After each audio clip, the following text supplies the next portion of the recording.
As you take a live look over the Israel-Gaza border, Israel's military saying that it has now received 4 more of the remains of those held hostage by Hamas for 2 years. That means 8 of the 28 slain hostages have been returned, though the peace deal brokered by President Trump calls for the release of all of those remains immediately.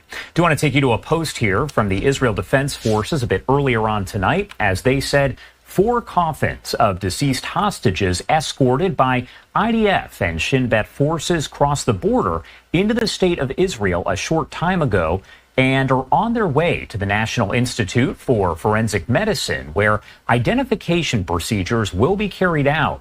IDF representatives are accompanying the families. The IDF urges the public to act with sensitivity and wait for official identification, which will first be communicated to the families of the deceased hostages. Again, that is a post here coming in from the IDF really a short time ago, I would say maybe about an hour or two, as all of this here was developing. Now, I also do want to take you out to this post right here from President Donald Trump. You're going to see it on your screen on Truth Social, as he said all 20 hostages are back and feeling as good as can be expected.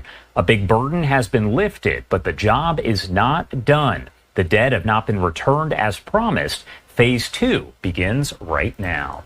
A lot to discuss about what all of this means here, so I do want to bring in Janatan Sayeh, the research analyst at the Foundation for Defense of Democracies. Thank you so much for taking the time to be here with us tonight.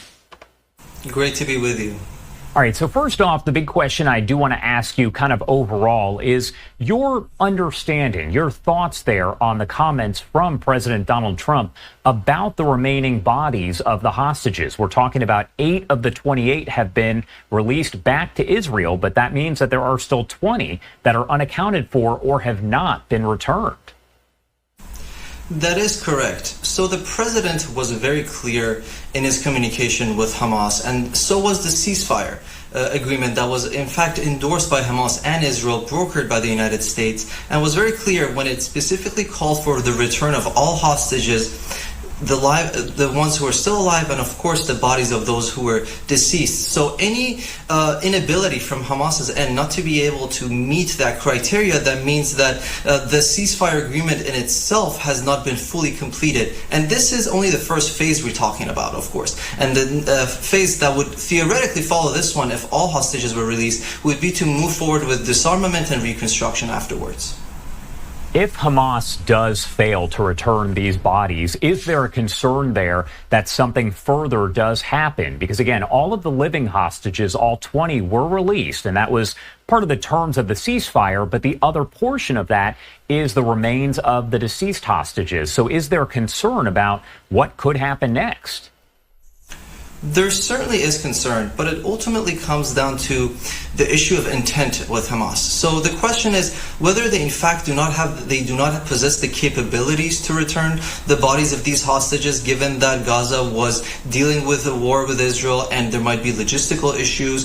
The remains might be unknown, and maybe Hamas is still trying to figure out the details. That is different than Hamas deliberately withholding the bodies, hoping to have more leverage for future negotiations, and with intent violating the agreement that they had endorsed previously. So it comes down to this issue, whether it was a willful determination by Hamas, or whether it's really a challenge that they don't have the capability to overcome themselves. What sort of verification methods are being used? When we talk about these remains being returned, we did see several months ago as the remains of one woman were returned, but it turned out that it was not really her. So I want to get your take on what the mechanisms are that exist to ensure that the actual remains that are received are those hostages. Ultimately, it comes down to Israeli forensic authorities and their assessment on whether, in fact, these are the bodies of those who were deceased or not. So they do a variety of different measures. They take different measures, one of them being, for example, DNA testing, checking in with dental records. And you're right to point out that in the past there has been a history of Israelis receiving a body that is not in fact who they're looking for. That has happened when they were dealing with Syrian rebels that at one point had promised to bring back the remains of Eli Cohen, who was a former Israeli operative in Syria back in the 60s, or in recent waves as well. So there is a system in place, and these authorities only contact the victims' families only if they're for certain that this is in fact the person that we're hoping to bring back home. Israel's Prime Minister Benjamin Netanyahu, he spoke, of course, at the Knesset alongside President Donald Trump just yesterday. But after that was over, he did receive an invite to go to that Middle East Peace Summit, which was over in Egypt. That's where President Trump went afterward. However, Netanyahu did not attend.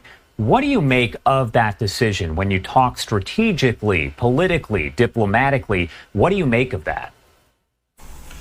It would have been a diplomatic milestone had Prime Minister Netanyahu attended the event, but my understanding is that in fact overlapped with a Jewish holiday, so he was unable to travel, and he had other obligations at home. But ultimately, I don't think necessarily this implicates the diplomatic process or sends a signal either, because the deal was fully endorsed and actually corroborated by the Israelis, of course with the help of Americans, and then again it was ran by different allies in the region. So the fact that the deal was thoroughly looked at by Israelis, I think that's indicative of the Israeli stance. Netanyahu not being able to attend that, given the obligation he had at home due to religious reasons, does not necessarily undermine Israel's efforts when it comes to this new deal.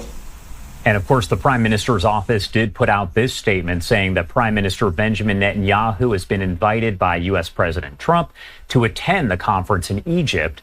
The Prime Minister thanked President Trump for the invitation, but said that he will be unable to attend due to time constraints ahead of the start of the holiday, of course, as you were just mentioning there. Now, as all of this does continue to unfold, I do want to take you out to a live look outside of a hospital here in the Gaza area. What key indicators or developments should we be watching for to better understand where things are headed here in the future? As we talked about, really comes down to what is Hamas's explanation or excuse for not returning the remainder of the hostages' bodies.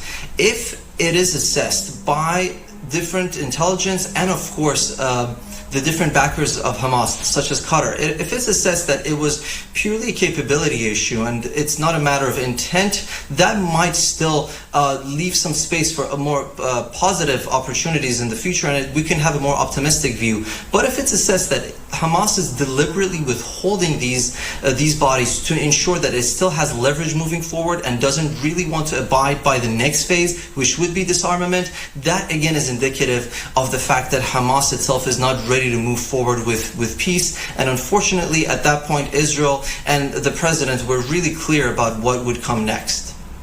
All right, Janatan, thank you so much, as always, for taking the time to join us. There's so much to this. So is there anything else that we missed? Anything you want to add here before I let you go?